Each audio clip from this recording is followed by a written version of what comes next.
to our sample Pesach table. Today, my Adon is going to talk about what we do at our Pesach table and the scriptures that we use for the fulfillment of the Pesach table.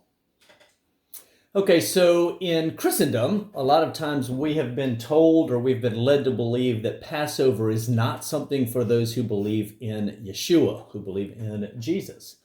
But if we look at all of Scripture, one of the things we find to start with, Paul tells us in 1 Corinthians chapter 5, he says, clean out the old leaven so that you may be a new lump, just as you are unleavened. For Messiah, our Passover, also has been sanctified. Therefore, let us celebrate the feast, not with old leaven, nor with the leaven of malice and wickedness, but with the unleavened bread of sincerity and truth. And if we go and look in the book of Exodus and in the book of Leviticus chapter 23, and I'm thinking somewhere around verse 21, it tells us that we're to do this in all of our dwelling places throughout our generations forever. If we look also, Yeshua himself tells us, he said, when he is eating the last time with the disciples, he tells them, I'm not going to do this again until we renew it in the kingdom. He doesn't say, you don't do it. He said, every time you do this, remember me. He says, but I won't drink again. And he's speaking specifically of partaking of the wine because he is establishing a betrothal with them at that point. Longer discussion we can go into at a different point. But I recently did a video on YouTube that I recommend you go and look at. But in that video, I talked about the marks. Now, we have the mark of the beast. But Scripture specifically says that there is a mark that is placed upon his people when they keep Passover. This is a mark that is on your head and on your hand. From Exodus chapter 13, starting in verse 7, it says, unleavened bread shall be eaten throughout the 7 days, and nothing leavened shall be seen among you, nor shall any leaven be seen among you in all your borders. You shall tell your son on that day, saying, it is because of what Yahweh did for me when I came out of Egypt, or when I came out of Mitzrayim. And we're to continue to say that to our children as we talk about the fact that he redeemed us physically in Egypt, but he also redeemed us spiritually in the Messiah. And so Passover is a picture of the Messiah, but it specifically puts a mark on us because the next verse says, and it shall serve as a sign to you on your hand and as a reminder on your forehead that the Torah of Yahweh may be in your mouth. For with a powerful hand Yahweh brought you out of Mitzrayim, out of Egypt. And further down, verse 16, so it shall serve as a sign on your hand and as phylacteries on your forehead. For with a powerful hand Yahweh brought us out of Mitzrayim.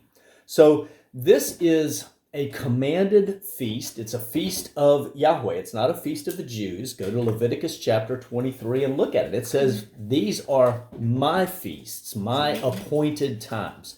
So Yahweh has a calendar, right? Yes, sir. And so we keep his calendar As best as we can. So maybe the first place we should start is talking a little bit for a minute about calendar. There are several different calendars that are out there, several different understandings of what it is that we're called to do and follow.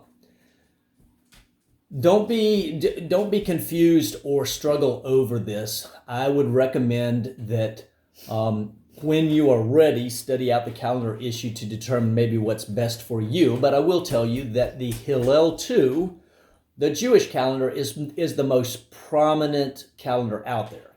My preference, based on my study, is the Zadokite calendar, which is slightly different.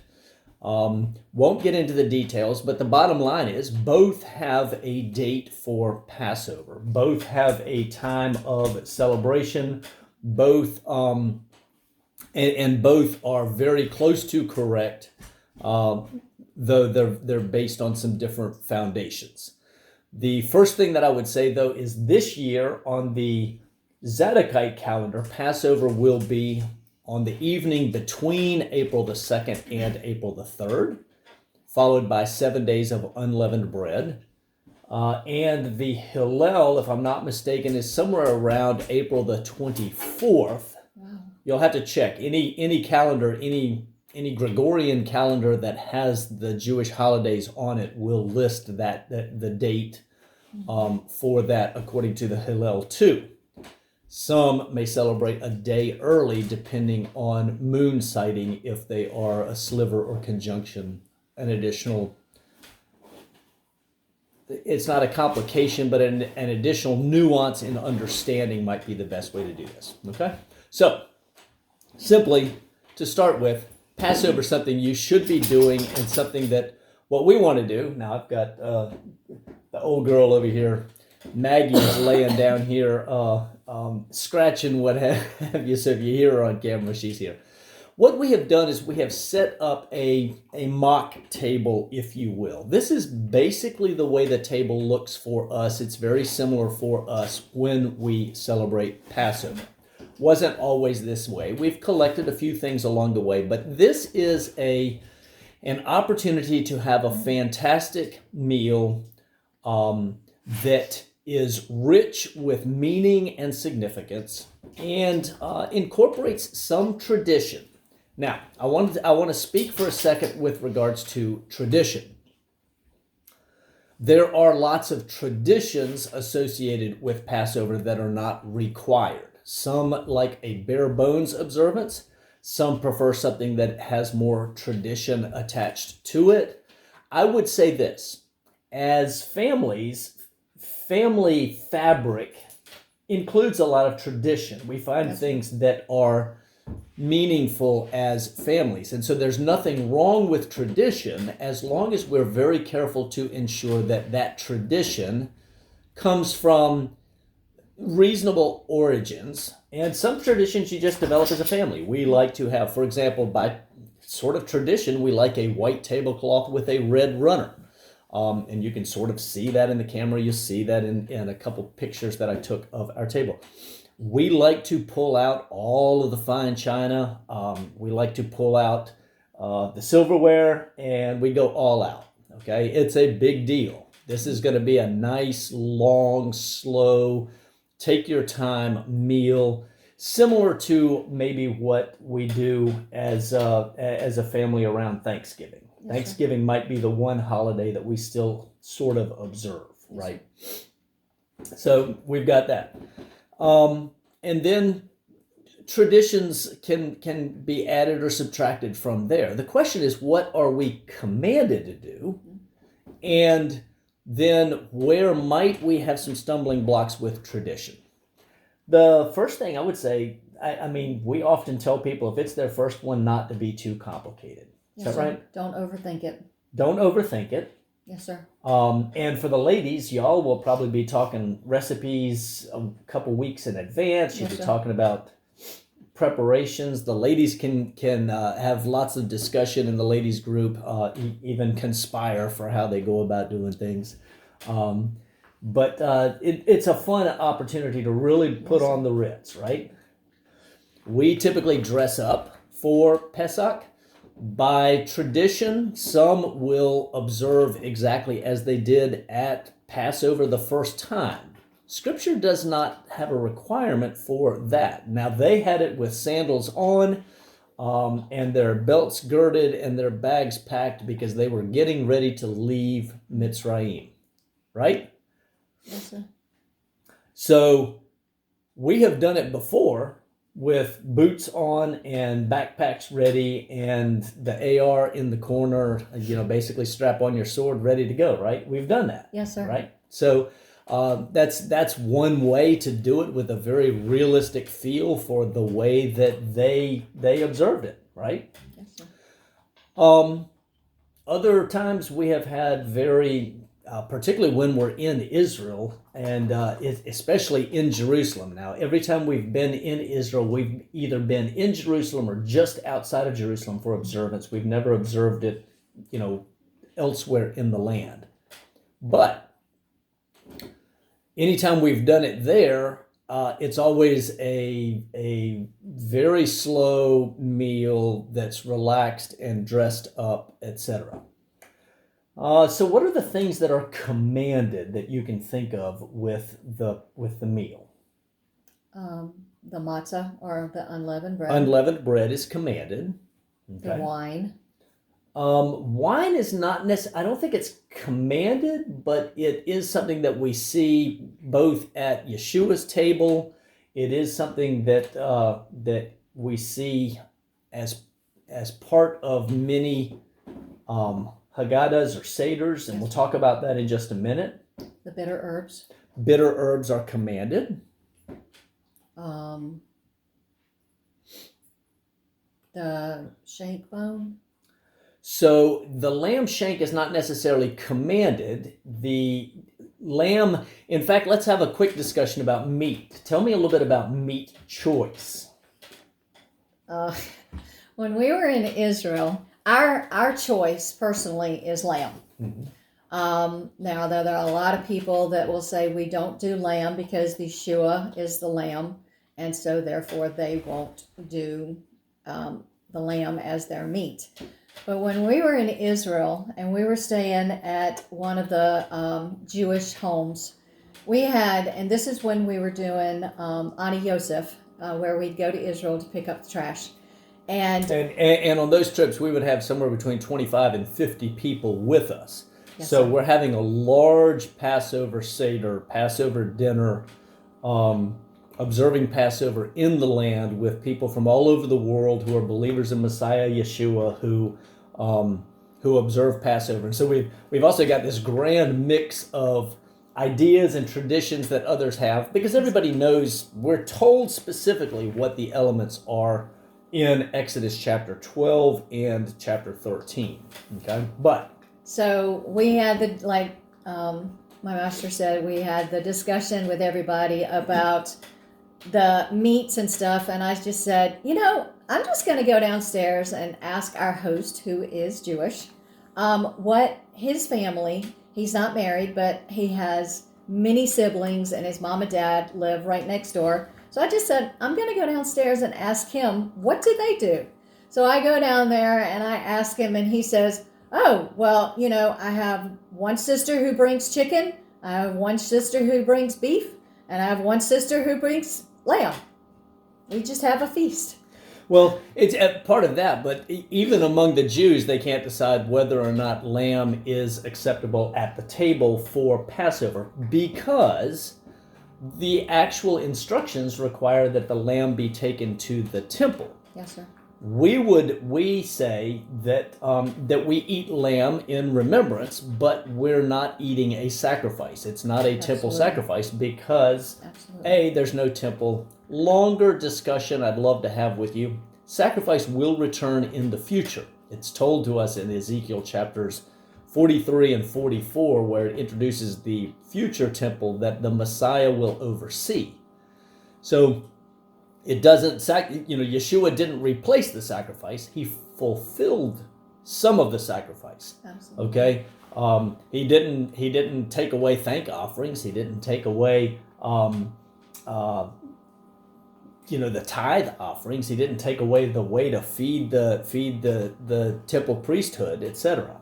So a lot of different things there. That's a whole different complex and rich discussion about the future of Kol Israel, right? So we can talk about that. But the bottom line is there is no temple. There's no way to fulfill the command exactly as written, because we can't take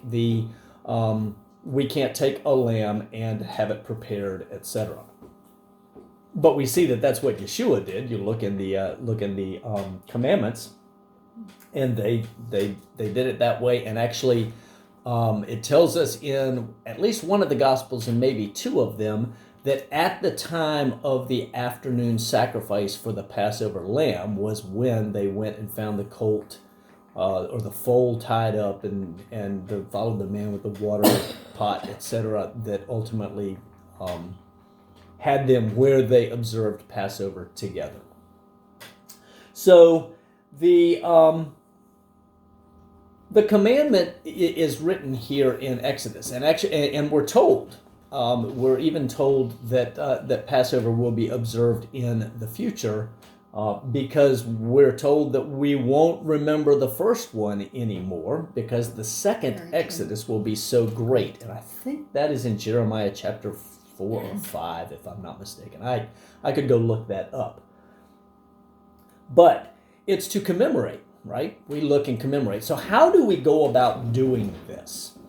Now, by tradition, this is not a commandment. Often you will find what's called a Seder Plate on the Passover table. Now, this is a fairly inexpensive, it's, I don't know if it's chrome plated, it's not silver plated. And it will have various elements and places for the Passover elements on the plate. Most of these include a couple elements that come straight out of Babylonian exile, and some would even say Babylonian paganism. We do not participate in that part. Many times on a Jewish plate you will find a boiled egg, which that is nowhere found in Scripture, and it's directly connected, I think, to fertility rites. Yes, sir. But other things that you'll have on the plate will be haroset. Now, what is haroset and what does it symbolize? The haroset is the apples and the honey and whatever else you want to mix in there with it. The symbolization. So there are lots of different recipes for haroset. Yes, what sir. does it symbolize? I'm sorry, I'm drawing a blank on that one. The mortar. Remember? Yes, sir. Talks Yes, about sir. the mortar. Also, traditionally on the table there will be salt water, which symbolizes The tears. the tears, the hardness of the bondage, Yes, right? Also, there will be bitter herbs, and that can be one of two things, or two things usually are on the table.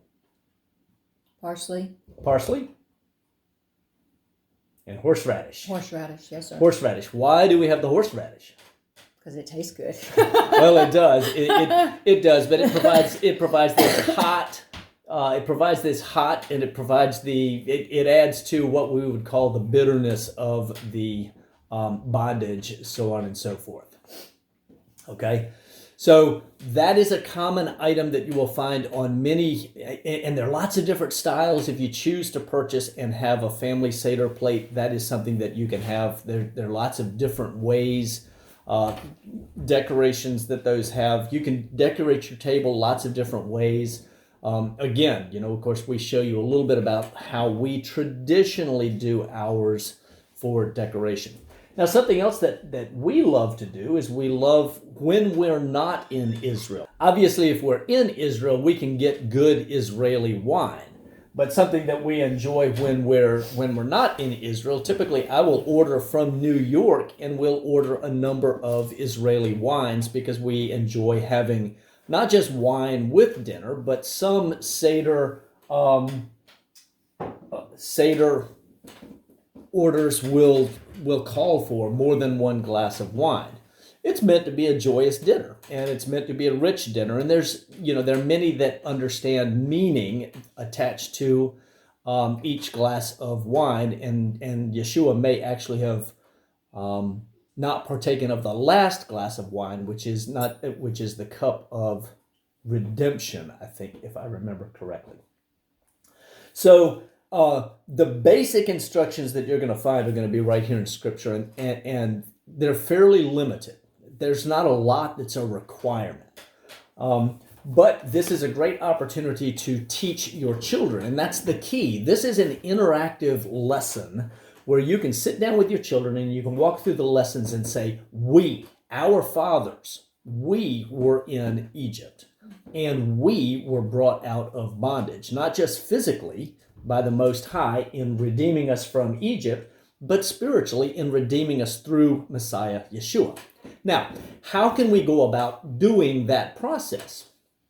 You could do it as simple as planning through and looking at scriptures and just reading scripture. Or many people will use what's called a Passover Seder. Seder means order, okay? Just like you'll often hear about a Siddur, right? It has to do with an order. and sequence of things that are said, taught, whatever. It's somewhat scripted, okay? A little bit like a liturgy, okay? So over the years, we have collected multiple Seders. And so they can come as little photocopied booklets like this, where it keeps everybody on the same page, and it'll have, we'll basically walk through or read through the elements that are there as part of the Seder. Some of them can be very lengthy. This one right here is almost 50, it's 53 pages, written by a friend of mine, and it is a Messianic Seder. Now, I don't recommend something of this length with children because you'll lose them long before you get to the important parts, okay? One that we have used many times when children have sat at our table is this one, which is probably, it says 20 pages, but it's each page is fairly short. There's two pages photographed on each of these. And I got this online somewhere. You can hunt around for Passover Seders. I recommend collecting a few. Maybe write your own. This is something that can be done. This one, for example, has scripted lines for father, for mother, for son, youngest child, for second youngest child, for other readers. So it keeps everybody engaged with dinner. And we would have one of these next to every plate at the Passover table so that everybody has a script for dinner, and we walk through it. The nice thing about it is we can stop and discuss each element as we go, right? Yes, sir. There's no need to be bound to this, but what this does is it gives you a guide, and it helps keep, particularly whoever's leading the dinner, on track. And it gives everybody, we can make sure we hit all the important points. Right. And it helps attach meaning to a lot of the things that are at the table. Father, why do we have, haricot? Why do we have horseradish? Why do we have lamb? What is the reason in being able to pull those pieces together? And we can draw the connection between Israel and Egypt and us and the Messiah. Okay? So those are really the important points. Other items that you may have at the table, there's always going to be matzah, but sometimes there will be what is called a Passover. This is where you would put the afikomen, which ironically is an interesting Greek word that is worked into Passover, where commonly at the Jewish table, they'll have this 3-part envelope, and there's a whole piece of matzah in the 2 outside parts, and in the middle part, there's a piece that's broken in half. And by tradition in many homes, during the Passover Seder, one step is to have all the children close their eyes and then hide the half of the broken matzah, and then the children have to go look for it, and the one who finds it gets a prize. In years past, I've given a half silver dollar, something of value, in exchange for finding the afikomen, right? But it's a great opportunity to talk about the fact that our Elohim is visible or manifests himself to us as a father, as the son who's broken for us. He's physical, and he is, he's spirit. And the fact that he was resurrected, it comes out of hiding. So you've got all these pieces and elements that go together with it. And so that's kind of a fun piece as well. What else should we have? We often sing. We'll have a hymn or two connected to our Passover. And we always finish with "next year in Jerusalem," which is a traditional phrase, a common phrase, but it should be the cry of our heart to be in the land, to return to the land. And in years that we've been in Jerusalem, we don't say it, right? Yes, sir. Because we're in Jerusalem. Or it could be that, our desire is to be there next year. But our prayer, as the Father wills, is ultimately for the restoration of his people, the restoration of all of us to the land that he gave to our father Jacob, right? We also have place set for Elijah? Yes. So explain, now speak up a little bit, but explain the Elijah place setting. You might want to delete this part. Okay, so we often will set a place at the table, or we'll set a table close to us. This is a Jewish tradition, okay? But we'll set a place that is for Elijah the prophet, right? Yes, sir. Eliyahu Hanavi, right? And the reason for that, actually, if you look at Malachi chapter 4, verse 4, it tells us that, remember, I've got my Bible here, let's just pull it out real quick, because this is important. This is a very important passage of Scripture. It's the last thing written in the Christian Old Testament. The Jews order their books, they have the same books in the Old Testament, but they're in a different order. But the last 3 verses that we have in a chapter that eschatologically talks about the restoration of the kingdom, right? It says, remember the law, the Torah of Moses, my servant, statutes and ordinances. Passover is an ordinance. It tells us very specifically, this is an ordinance forever, right? So it says, an ordinance which I commanded him in Horeb for all Israel. If we're part of Israel, that command stands for us, whether we're grafted in or physical descendants, right? I believe that more of us are physical descendants than we know. We just don't know the lineage that we have that has been lost. And that includes every tribe, tongue, and nation has elements of Israel and Judah scattered into them. That's a different conversation. But every, white, brown, black, red, yellow, the whole 9 yards, we all have connection directly to Israel, I believe. But even if we're just grafted in, we're still all Israel. We're still part of Israel. The next verse says, behold, I'm going to send you Eliyahu Hanavi, Eliyahu the prophet, before the coming of the great and terrible day of the Lord. He will restore hearts of fathers to their children, hearts of the children to their fathers, so that I will not come and smite the land with a curse. And I believe that the restoring of children and fathers isn't necessarily restoration of me to my father, my physical human father. It is restoration of the children to our fathers, Abraham, Isaac, and Jacob, and a restoration of Abraham, Isaac, and Jacob to us. I believe that's what that's really talking all about. Now, that passage, though, says that Eliyahu is going to come.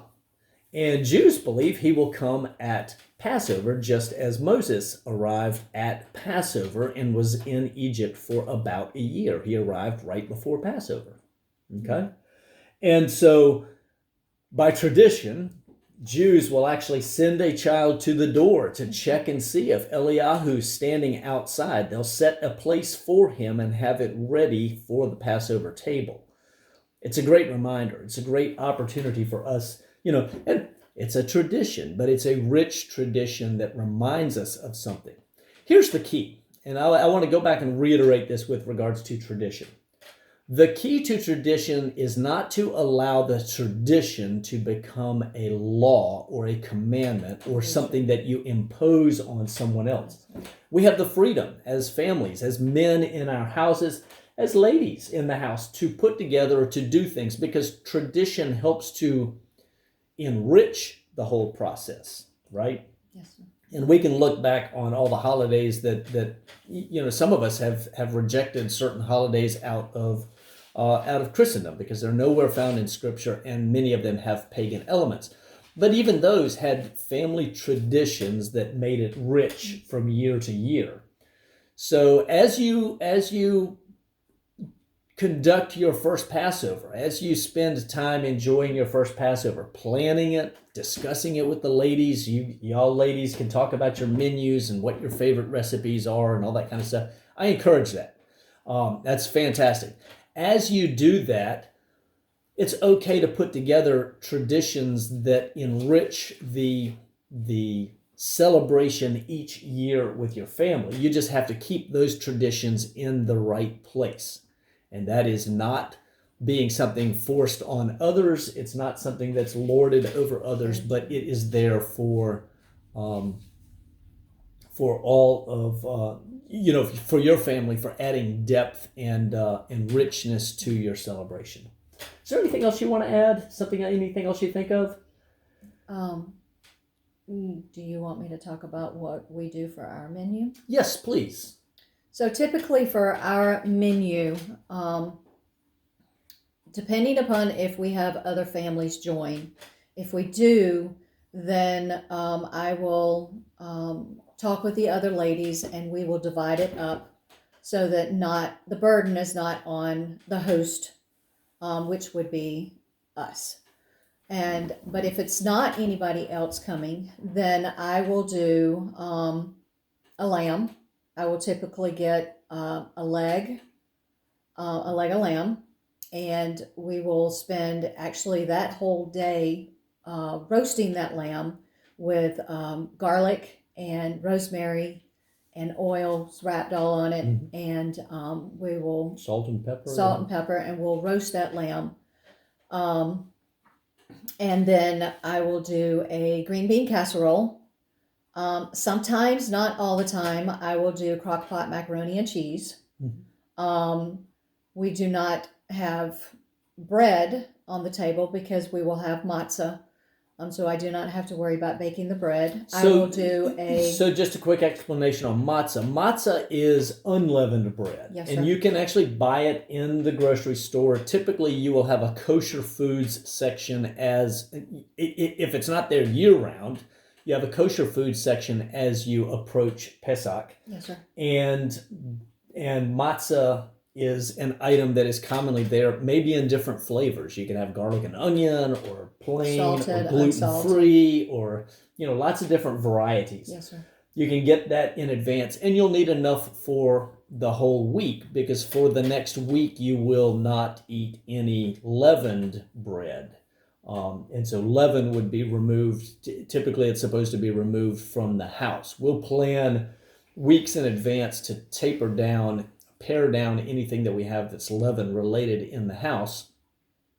And to that end, just a quick side note, leaven in Scripture refers specifically to yeast, and most everything was sourdough related or sourdough based for bread, because they didn't have yeast as we have it today in the little granules that bud. That was isolated actually later on.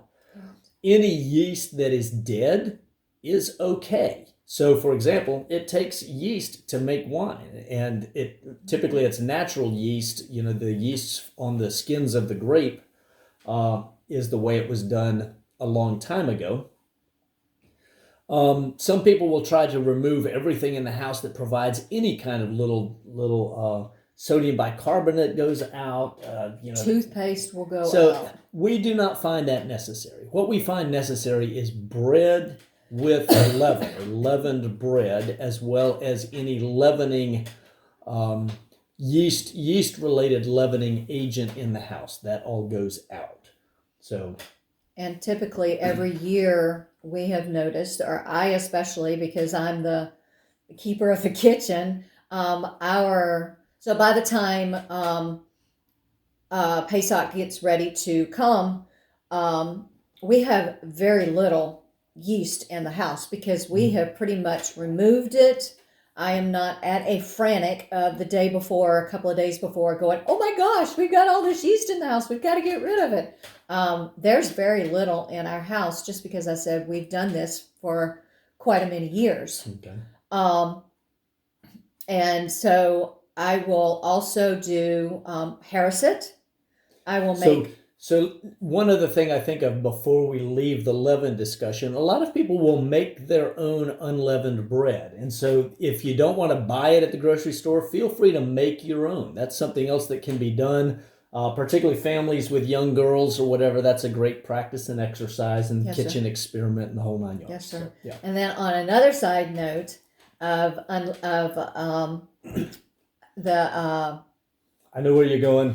On notsob.com, there is I will post a link. There's a great selection of recipes from desserts, and we make tried and true recipes that we have made using matzah.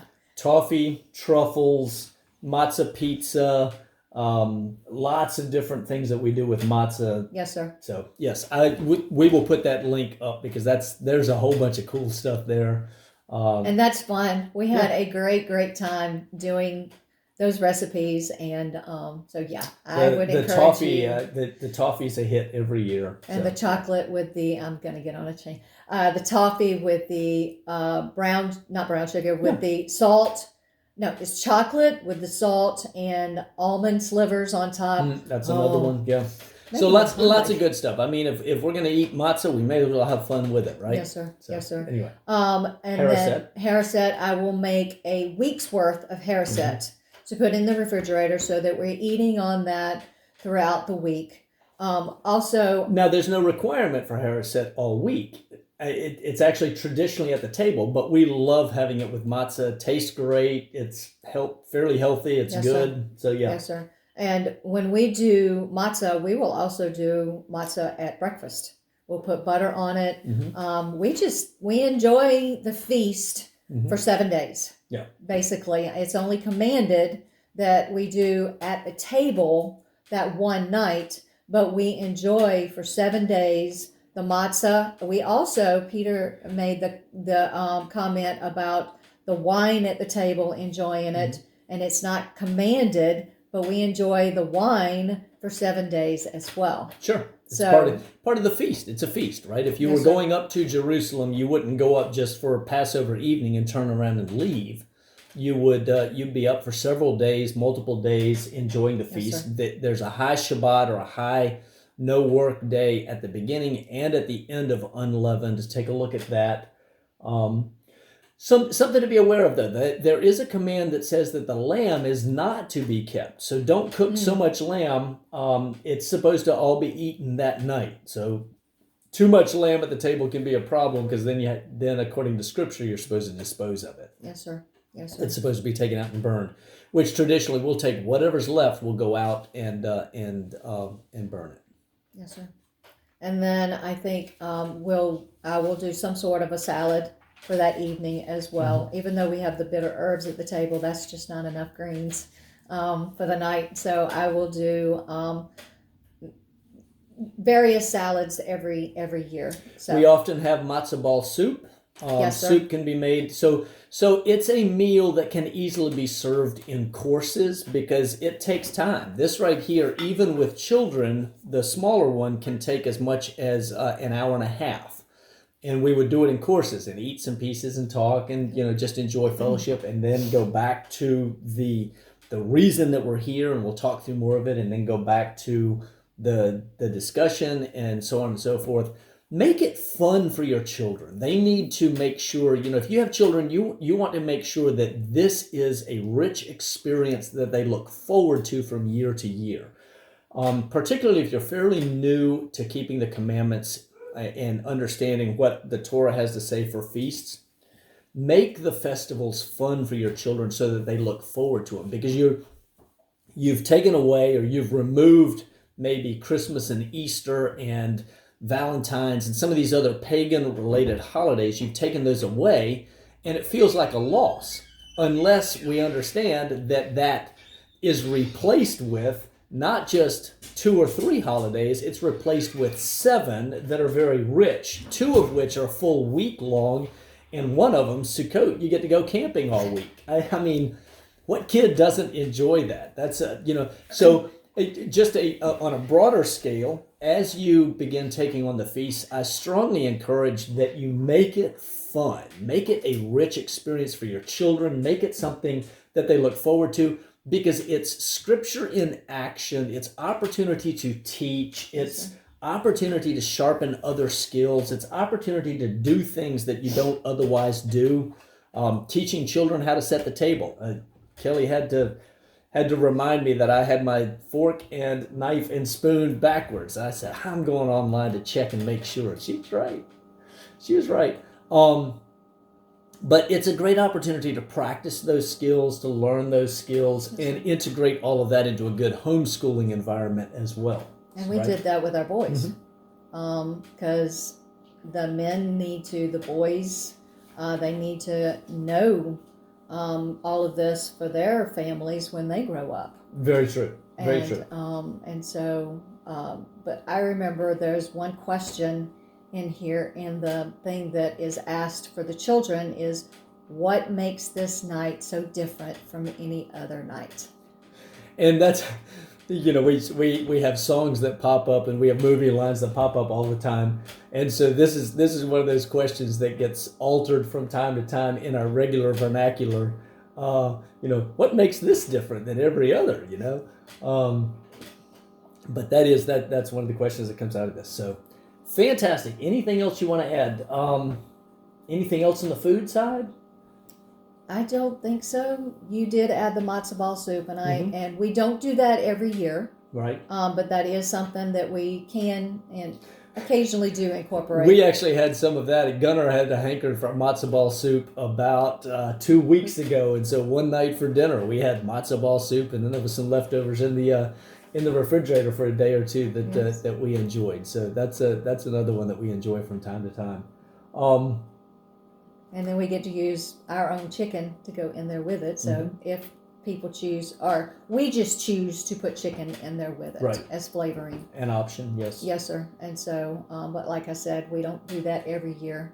But yeah, by the time we get done with the lamb, the matzo ball soup, the green bean casserole, the haricot, occasionally macaroni and cheese, and the salad, yes, we're full. Make it a big deal. Make it a big deal. This is important. This signifies, this stands for, this represents some very important things in our history as Israel, as believers in Messiah, as expectant ones for our future redemption and our exile, or not our exile, our redemption from Egypt again. This is Egypt. We are in Egypt. We are in Babylon. We are the diaspora. We're part of the diaspora. This is an important feast. Yes, very important. And we're supposed to do it from year to year as a reminder. So make this a big deal. So if you have any questions, love to answer those down in the comments. Just drop a comment down below this and ask your question. We'll be happy to answer those. In the Telegram group, I look forward to the ladies communicating and exchanging recipes and ideas and how they're going to decorate the house and decorate the table and all these different things. I know we've got a number of families that have been doing this for a while, so they should be able to share some traditions with us. I did mention wines. Typically, I order from Skyview Wines in New York, but I think there's also a kosher wines or kosher wine warehouse in Miami that ships. Those are places in advance. We just received wine the other day. We received a box with multiple bottles, some of which we'll give away, some of which are for our consumption that week. And it's because this is a celebration, and we like Israeli wine because, and anytime we can get any other Israeli product, we want to be in the land, but we also want to get the land into us, right? I think from a genetic standpoint, there's something important about that, and I can give a big long explanation and evidences to that effect at some other time. But I'm telling you, this is something that you definitely want to be doing, is getting the land into you. So, anything else? No, sir. We good? Yes, sir. All right. For King and Kingdom, we bid you shalom.